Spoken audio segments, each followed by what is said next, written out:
there's a personal relationship one has with the city. Chicago writers don't really write about Chicago.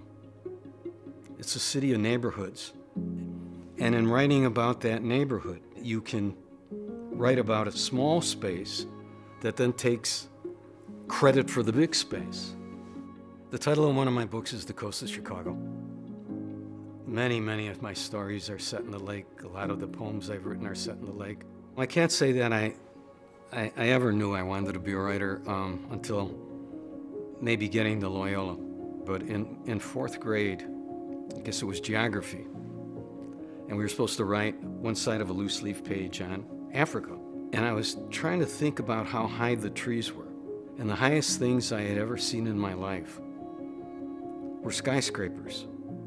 And I created the phrase, in Africa, the tree scraped skies. Well, what had happened was I had invented metaphor. I mean, of course, it was around already, but I didn't know about it. Part of the Loyola experience is that I was the first kid in the family to go to college, which was huge. And I absolutely ascribed to my father's idea that you came out of school with a job, you don't want to work in a foundry like me. I started out in pre-med. We had a frog that we first had to dissect. There was a test at the end where you had to name 150 or 180 parts of the frog and point to them with a little tool in 3 minutes. And I would find myself trying to name to a clock the parts of that frog, and a poem would come into my mind. And I'd stop and I'd be writing, and the frog would be there. Writing was just knocking on the door. It was saying, let me in, let me in, let me in. Finally, I gave in, but it was the right decision for me.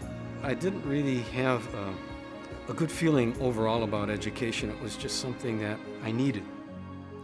And my years at Loyola changed that. I was amazed, actually, later on that I was an academic myself.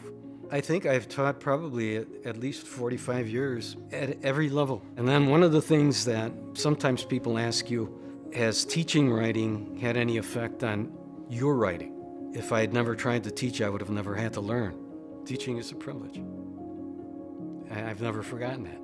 One great way to learn how to teach is to think of all the ways you hated having been taught and define yourself against them. But it's really good to have some positive examples too, and I certainly found them at Loyola.